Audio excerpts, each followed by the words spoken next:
Mesdames et messieurs, bonsoir, bienvenue dans cette nouvelle édition de votre journal de 22 heures à la une de ce journal.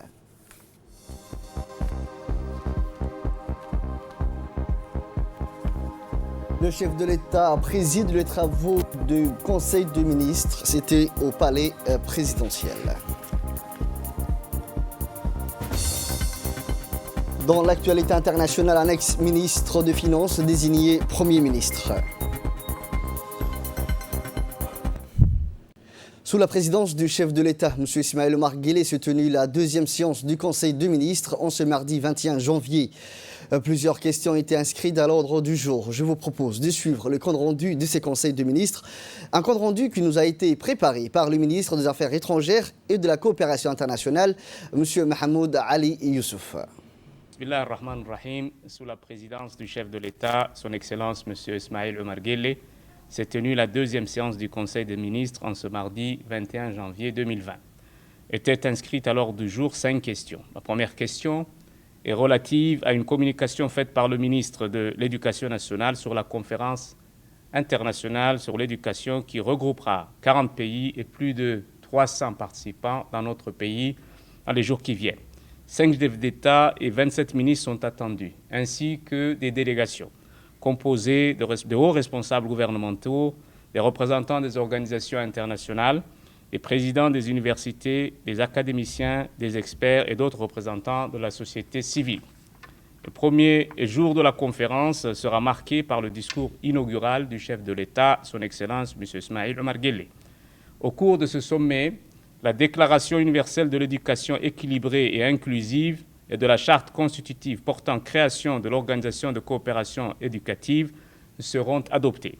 Le forum aura pour objectif de créer donc un cadre de collaboration ayant pour vocation de développer des partenariats multilatéraux en matière d'éducation équilibrée et inclusive.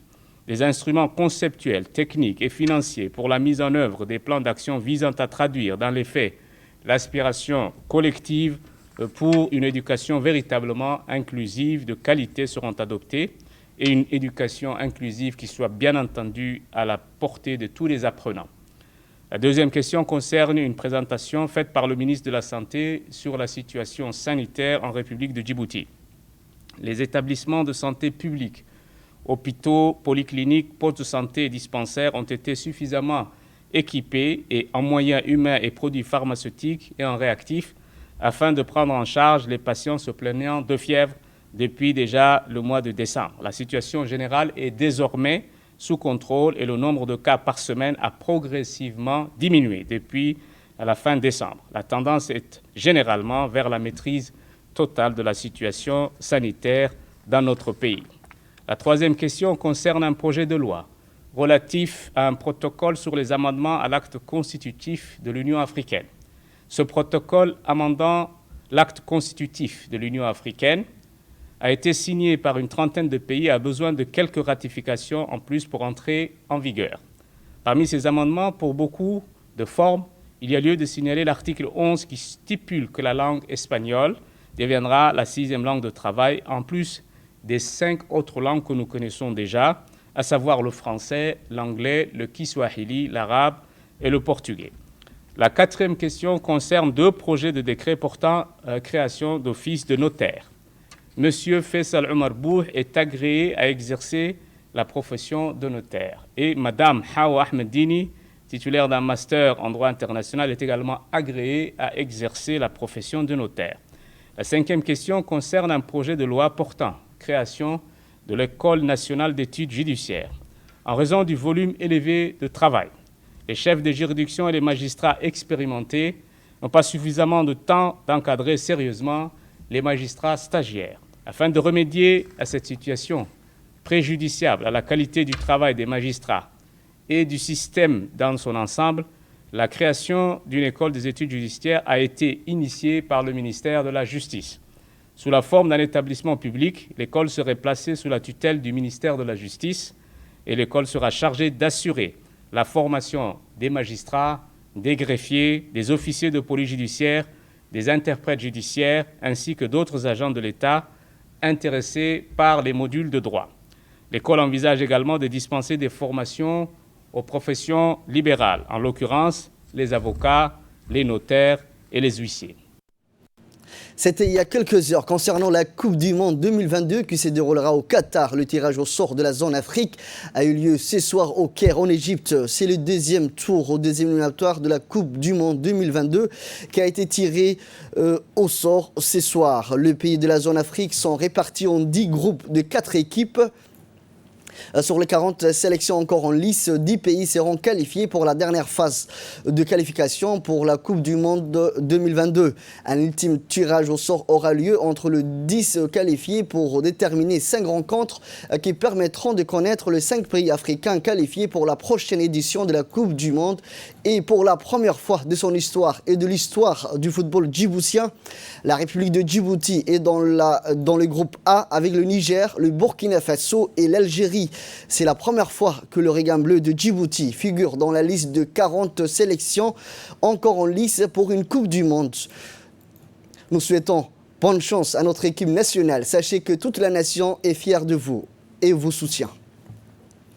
Dans le reste de l'actualité, le président de l'Assemblée nationale, Mohamed Ali Hamed, a reçu aujourd'hui en audience une délégation hétéroclite de haut niveau, composée entre autres du bureau de l'EAPA, FNS, acronyme anglais pour l'Alliance parlementaire de l'Afrique de l'Est sur la sécurité alimentaire et nutritionnelle. De représentants du bureau sous-régional de la FAO Djibouti, de l'IGAD, ces rencontres avaient pour objectif de se concerter avec le président de l'Assemblée nationale, Mohamed Ali Hamed, et le groupe djiboutien sur les modalités d'accueil de la 3e Assemblée générale et autres réunions statutaires de l'UEPA-FNS. Il a rappelé que lors des assises qui se sont tenues à Kampala, Ouganda, en octobre dernier, la République de Djibouti, par décision unanime de la 2e Assemblée générale, a été invité par le biais de son institution parlementaire d'abriter les assises de la 3e Assemblée générale, chargée solennellement acceptée par la suite par le président Mohamed Ali Hamed. Considérant le plage libre de l'agenda parlementaire en début du printemps, cet événement et ces réunions connexes devront se tenir sur quelques jours et de préférence entre le 2 et le 10 mars prochain, a annoncé le président Hamed. Sur un autre plan, le speaker du Parlement djiboutien a réitéré la date du 5 février prochain comme journée d'inauguration et de lancement pour l'Alliance parlementaire nationale sur la sécurité alimentaire, introduite par les honorables Abdallah Barkhad Ibrahim Ilyas Ahmed Hassan, membre fondateur de cette alliance parlementaire régionale. Cette visite de travail qui s'est déroulée en présence également avec la participation notamment du président de l'UEPA-FNS et membre du Parlement somélien, l'honorable Abdi Hachi Hassan. En termes de entretien et pose de la photo officielle, la délégation est-africaine et les autres membres de cette visite de travail ont effectué une tournée dans les arcanes de l'enceinte parlementaire où ont eu lieu le déroulement de la 3e Assemblée générale de l'UEPA-FSN. L'Assemblée a organisé le 21 janvier un atelier dédié au renforcement des capacités de l'administration parlementaire en présence de l'ensemble des employés de l'Assemblée nationale. Cet atelier a été réalisé dans le cadre du projet PRAN, qui est un projet financé par l'Union européenne et mis en œuvre par l'Union interparlementaire. L'atelier organisé constitue la suite d'un premier atelier qui avait lieu en septembre 2019 et un des objectifs de la journée du travail est d'en s'assurer les suivis. De nombreux changements sont intervenus récemment au sein de l'administration du Parlement et il est nécessaire de faciliter leur application. L'atelier de renforcement des capacités de l'administration parlementaire est animé par M. Mark Box, expert de l'Union interparlementaire et ancien greffier de la Chambre des communes du Canada. M. Mark Box, qui avait également pris en charge la direction du précédent atelier, a échangé avec l'administration parlementaire sur les thématiques suivantes. Comment faciliter le changement, la collecte et le partage de données et améliorer la communication interne. Par ailleurs, une rencontre bilatérale entre le président de l'Assemblée nationale et l'ambassadeur de l'Union européenne a également eu lieu en marge de l'atelier. De la communauté internationale et le met à l'égalité avec eux. Comme vous le savez, les droits humains font partie de l'ADN de l'Union européenne. Aujourd'hui, nous recevons M. Bosk, l'ancien secrétaire général du Parlement canadien, ainsi que M. Lang, qui est venu du siège de l'UIP et que nous remercions sincèrement pour les efforts qu'ils ont déployés en 2018 afin de rendre ce projet possible. Une administration efficace est la condition préalable pour que l'Assemblée nationale puisse remplir correctement ses fonctions en toute transparence, à savoir l'exercice du pouvoir législatif, y compris la législation propre initiative. Dans un discours prononcé, le président de l'Assemblée nationale, M. Mohamed Ali Ahmed, a commencé par remercier les deux partenaires du projet, à savoir l'Union européenne et l'UEPI. On l'écoute. Nous sommes réunis aujourd'hui pour participer à un atelier de renforcement des capacités de l'administration parlementaire.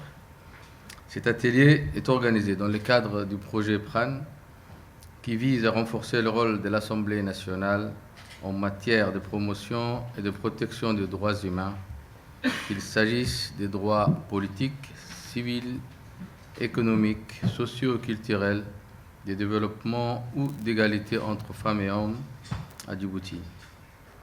Le projet est mis en œuvre par l'Union interparlementaire, qui est un partenaire de longue date de l'Assemblée nationale.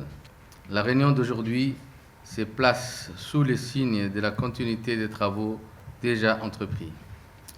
Monsieur l'ambassadeur de l'Union européenne, comme je l'ai cité précédemment, cet atelier fait suite à un premier atelier organisé en septembre 2019. Il est pour moi de la plus haute importance que les recommandations des ateliers fassent l'objet d'un suivi régulier afin de concrétiser les résultats. D'ores et déjà, suite à ces premiers ateliers, plusieurs résultats ont eu lieu. Une unité de haute gestion a vu le jour et s'est réunie une première fois en novembre 2019. D'autres réunions de l'unité de haute gestion sont prévues pour le courant de l'année 2020. Cette unité permettra de mieux coordonner le travail des différentes directions. En ce qui concerne les ressources humaines, là aussi, certains résultats ont eu lieu. En effet, ces formulaires d'évaluation de rendement de chaque membre de l'administration vont être élaborés au sein de chaque direction. Cela va permettre à chacun d'avoir des objectifs clairs à remplir pour l'année.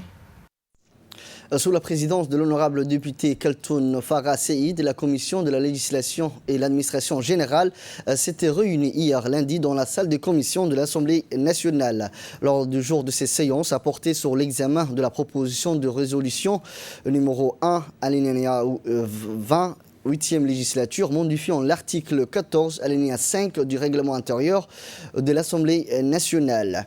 Après délibération de l'avis général de la commission, une modification relative de visa a été entérinée. Une délégation ministérielle de haut niveau de la République de Sud-Soudan, conduite par la ministre des Affaires étrangères et de la coopération internationale, Mme Awi Denk Ashwil, effectue une visite de travail de 48 heures à Djibouti. Après un entretien avec le ministre des Affaires étrangères djiboutien, la délégation a eu une réunion de travail avec la partie djiboutienne conduite par le ministre des Affaires étrangères et de la coopération internationale et composée du ministre de l'Équipement et des Transports, M. Moussa Mohamed Ahmed, du ministre du Commerce, M. Hassan Ahmed Ibrahim, du ministre de l'Énergie, M. Younis Ali Guedi, du président de l'autorité des ports et des zones franches, M. Aboubakar Omar Haddi. Après les allocations d'ouverture de deux chefs de délégation, la réunion de travail a porté sur les voies et moyens de revitaliser la coopération bilatérale dans plusieurs secteurs en vue d'une meilleure intégration économique entre les deux pays. Le secteur de coopération visé sont entre autres les transports, notamment à travers l'utilisation des infrastructures portières et du corridor de Djibouti, l'énergie, notamment à travers le développement d'un pipeline pétrolier entre le Sud-Soudan et Djibouti, le commerce à travers la facilitation de la circulation des biens et des services, le renforcement de la connectivité en matière de télécommunications aériennes. Les deux parties ont insisté sur la nécessité de lever les obstacles bureaucratiques afin de favoriser les importations et les exportations ainsi que les investissements. Lors de cette réunion, le président de l'autorité et de ports et de zones franches a fait une présentation sur les ports et zones franches de Djibouti ainsi que sur les opportunités offertes par cette institution pour le développement des relations entre les deux pays. En prenant la parole, la ministre des Affaires étrangères sud-soudanaise a indiqué que c'est vrai que Djibouti joue un rôle clé dans la mondialisation et elle a beaucoup des opportunités concernant l'ouverture sur la façade maritime et les infrastructures portières modernes et performantes. Nous avons signé auparavant plusieurs conventions de coopération entre les deux pays. Je me réjouis, a-t-elle indiqué, fort de ma première visite sur ce beau pays qu'est Djibouti. J'en ai vu de fusil toutes les grandes infrastructures mises en place par le gouvernement pour servir de débouchés pour le pays intérieur de l'Afrique. De son côté, le ministre des Affaires étrangères et de la coopération internationale, M. Mahmoud Ali Youssouf, a déclaré que c'est une grande opportunité pour la République de Djibouti d'avoir le Sud-Soudan comme partenaire économique. Le Sud-Soudan est un pays au centre de l'Afrique et c'est un plaisir pour nous de vous servir comme débouché pour faire entrer toutes les marchandises nécessaires à base containerisée. Laissez-moi vous rappeler que Djibouti a signé une convention de Free Trade Area pour faciliter les échanges et l'intégration dans les pays intérieurs de l'Afrique. Ceci pourra aussi servir grandement le Sud-Soudan et faciliter les échanges entre nos deux pays. Le ministre de l'Intérieur a reçu aujourd'hui dans son bureau le président de la région de Harar, M. Ordine Bedri. Le but de cette rencontre s'inscrit dans le cadre de jumelage qui lie depuis déjà quelques années les deux villes de Harar et Arta. Le préfet d'Arta, M. Mohamed Cheikho, ainsi que les autorités régionales de la région d'Arta et les diplomates éthiopiens et le haut responsable du ministère de l'Intérieur ont participé à cette rencontre.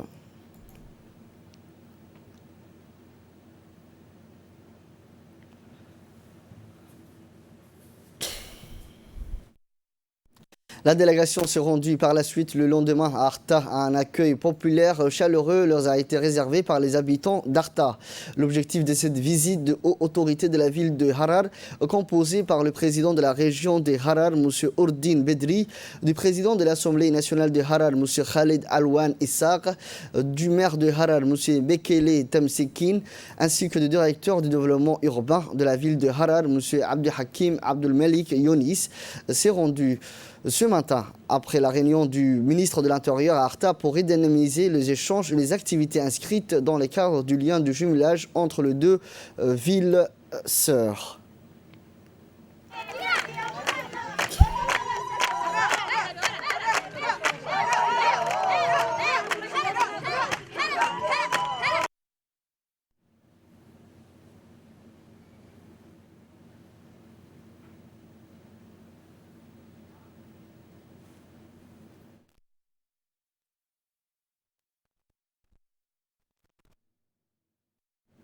Le ministre de l'Équipement et du Transport, M. Moussa Mohamed Ahmed, a reçu ce matin dans son cabinet la ministre somalienne du Transport, Mme Mariam Awez Jama'a.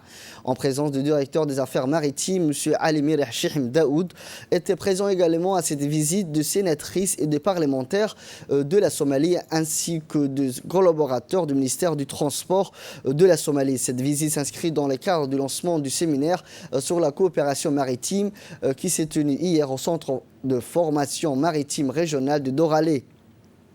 La délégation somalienne s'est dit réjouie de l'accueil et souhaitait renforcer les liens entre les deux États. Le ministre djiboutien du Transport a réaffirmé son homologue somalien la disponibilité du gouvernement djiboutien. Le ministre de la Santé, M. Mohamed Warsama Diriye, a reçu hier une délégation turque conduite par le directeur général de l'USHAS, M. Mohamed Ali Kilikaya, en visite de travail dans notre pays pour le renforcement de la coopération bilatérale sanitaire entre Djibouti et la Turquie. La rencontre s'est déroulée en présence du secrétaire général de la Santé, Dr Salah Benoïta Tourab, de l'inspecteur médical, Dr Meke Mohamed Moussa, de la directrice de 2PECI, Mme Noura Abdi. Les discussions ont donc porté sur le voies et moyens de mettre en œuvre le protocole d'accord trinal qui a été signé en août 2019 entre le ministère de la Santé projet djiboutien et la Société des services de santé internationaux qui joue un rôle d'interface avec les établissements sanitaires turcs concernant les contrats de services de santé sur la scène internationale. Remercions les ministres de la Santé pour l'accueil et l'hospitalité qui ont été réservés à sa délégation. Le directeur général de l'USHAS, M. Mohamed Ali, a réitéré le soutien de son pays pour accompagner les efforts de Djibouti dans le développement de son système de santé. Le ministre de la Santé, M. Mohamed Ouassama Diriyé, a pour sa part salué la décision de l'USHAS d'ouvrir son bureau local ici à Djibouti dans l'optique de renforcer et de raffermir les bases de ce partenariat bilatéral privilégié en matière de santé. L'électricité de Djibouti, sous l'acronyme EDD, a célébré aujourd'hui ses 60 ans d'existence. De ces faits, une cérémonie a été organisée dans l'enceinte du centre commercial. La cérémonie a été présidée par le directeur général de l'EDD, Jama' Ali Ghele, et a vu la participation de hauts responsables de l'établissement. Créé le 21 janvier 1960, l'EDD est un établissement public à caractère industriel et commercial placé sous la tutelle du gouvernement de la République par le tranchement du ministère de l'Énergie. Chargé de ressources naturelles, le 60e anniversaire de l'EDD est placé sous les signes de la transformation. L'EDD digitalise sa relation cliente avec le lancement de l'application EDD Mobile. Le client bénéficiera de fonctionnalités telles que consulter les dernières factures, transmettre ses relèves de compte et suivre la consommation d'énergie. Également, le site web de l'EDD permet aux clients d'imprimer ses factures et de faire une demande de prestations en ligne. Le directeur général de l'EDD, Jama' Ali, dans une interview qu'il a accordée à la RTD, a déclaré que cet anniversaire a été inscrit sous les signes de la technologie et de l'innovation. Une nouveauté, a-t-il dit, dans la sphère technologique pour optimiser et offrir à notre clientèle un service de qualité. Nos clients vont recevoir en temps et en heure leur consommation, a-t-il ajouté. Toutes ces innovations, a ajouté le directeur, inscrit l'électricité de Djibouti dans la sphère du numérique et de la technologie. Au lieu de faire une grande fête pour ce 60 ans, j'ai pris la décision ou l'initiative, avec l'accord du numéro 1 de la République, du ministre de l'Énergie et du conseil d'administration, a donné à tous les employés de l'EDD une somme de 100 000 francs pour encore les motiver davantage afin qu'ils fournissent un travail exemplaire. Le CMK a décoré aujourd'hui 3 personnalités d'horizons divers. Il s'agit du colonel François Trigault, commandant la base aérienne 188 et adjoint air du confort, force française est stationnée à Djibouti, et de M. Diadine Ja'far Ahmed, conseiller pédagogique de l'éducation nationale et de la formation professionnelle, et de M. Soubané Seyd Ismail, directeur de l'agence djiboutienne de route ADR. Chacun a contribué à sa manière et dans son champ d'action à renforcer les liens de proximité et de collaboration avec les forces armées djiboutiennes.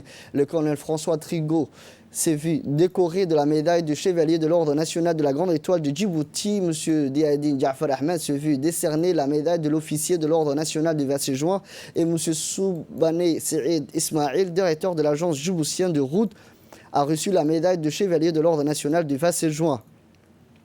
Ces distinctions hautement méritées symbolisent les efforts consentis pour les services rendus à la nation. Le colonel François Trigault s'est beaucoup investi dans le maintien en condition de nos avions dans le cadre de son opérationnalisation. M. Diadine Ja'far Ahmed s'est illustré lors de la semaine de sensibilisation de jeunes écoliers dans le district de l'Intérieur. Un programme militaire de sensibilisation au profit des écoliers intitulé Mobilisation pour les valeurs de la patrie a été initié par le CMK, dont l'objectif principal était, comme son nom l'indique, d'éduquer, de sensibiliser et d'inculquer les valeurs du patriotisme et du civisme à nos jeunes écoliers d'aujourd'hui qui sont les adultes de demain. M. Soubané Seyd Ismail a contribué énormément à la rénovation de routes et pistes de casernes militaires. C'est dans ces cadres et satisfait du devoir accompli que le général Zakaria Cher Ibrahim a voulu particulièrement leur adresser ses félicitations à travers cette décoration. La cérémonie de décoration s'est clôturée par un buffet offert par le commandement militaire dans une ambiance sereine, bon enfant, et s'est clôturée par la traditionnelle photo de famille.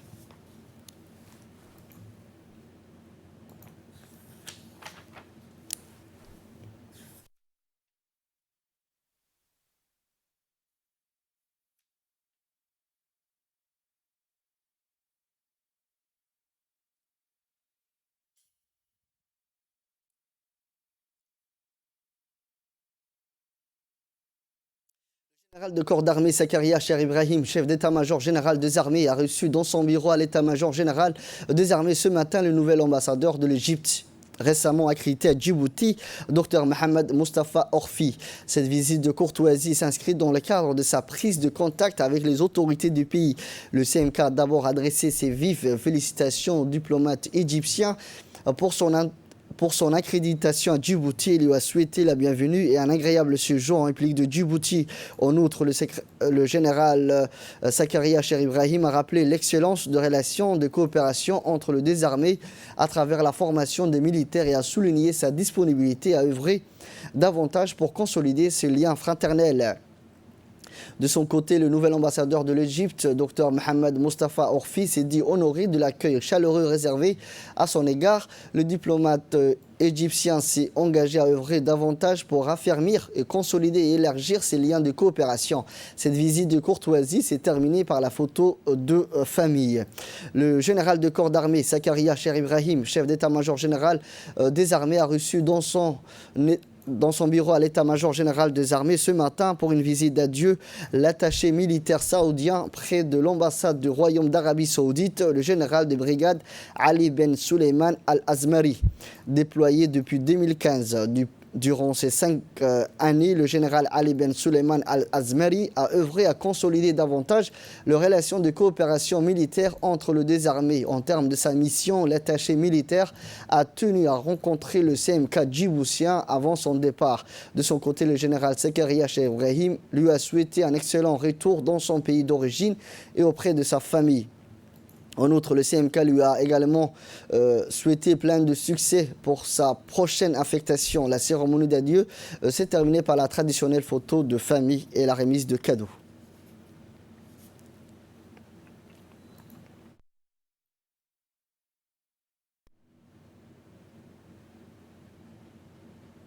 Le chef d'état-major de la gendarmerie nationale, le colonel Zakaria Hassan Aden, a reçu ce matin le directeur de la coopération de sécurité et de défense, le général de corps d'armée Thierry Marchand, à l'école internationale de perfectionnement à la pratique de la police judiciaire 6 à BK23. Dans son déplacement, le général français était accompagné du colonel Frédéric Dantin, attaché de sécurité, et de lieutenant-colonel Jean-Christophe Berger, chargé de mission Afrique orientale et Océan Indien. Côté djiboutien, le colonel Zakaria Hassan Aden a été assisté de plusieurs officiers de l'institution. Accueilli à la salle d'honneur du somptueux centre de conférence par le colonel Zakaria Hassan Aden, en présence du commandant de CICM et du commandant du groupe mobile, le général Thierry Marchand a procédé à la revue de troupes dressées en son honneur. Le colonel Zakaria Hassan Aden a d'emblée félicité le général français pour sa récente nomination au poste de directeur de la coopération de sécurité et de défense depuis août 2019, tout en lui souhaitant pleine réussite à ces postes importants. Le colonel Zakaria Hassan Aden, chef d'état-major de la gendarmerie, a ensuite rappelé l'excellence des relations de coopération avec le DCSD qui participe grandement au renforcement des capacités de la gendarmerie à profit de l'occasion pour dresser un remerciement soutenu à la coopération française pour le soutien permanent. De son côté, le général Thierry Marchand s'est dit honoré de l'accueil chaleureux qui lui a été réservé. Le directeur de la coopération de sécurité et de défense, le général de corps d'armée Thierry Marchand, accompagné par le chef d'état-major de la gendarmerie nationale, le colonel Zakaria Hassan Aden, a effectué une visite à l'école internationale de perfectionnement à la pratique de la police judiciaire à BK23. Le général Thierry Marchand a évoqué l'excellent travail que réalise l'école internationale de perfectionnement à la pratique de la police judiciaire depuis son inauguration. Il a rappelé le rôle prépondérant que joue cette école dans le perfectionnement des professionnels de la sécurité de 19 pays en matière de police judiciaire et police technique et scientifique. Le général Thierry Marchand a rajouté que la direction de la coopération de sécurité et de défense qu'il dirige va s'aligner sur la vision de CMGN pour soutenir la réalisation des projets majeurs de l'institution. En termes de cet entretien, la délégation a suivi des exposés sur la gendarmerie et sur l'école à la salle de réunion avant de procéder à la traditionnelle photo de famille. À l'issue, la délégation a bénéficié d'une visite guidée des infrastructures et des installations de l'école. En marge de cette visite, le général de corps d'armée français a pu s'entretenir avec le stagiaire étranger du stage de perfectionnement qui a débuté le 6 janvier. À la fin de la visite, les autorités militaires ont échangé des cadeaux à la salle de réception de l'hôtellerie de l'école.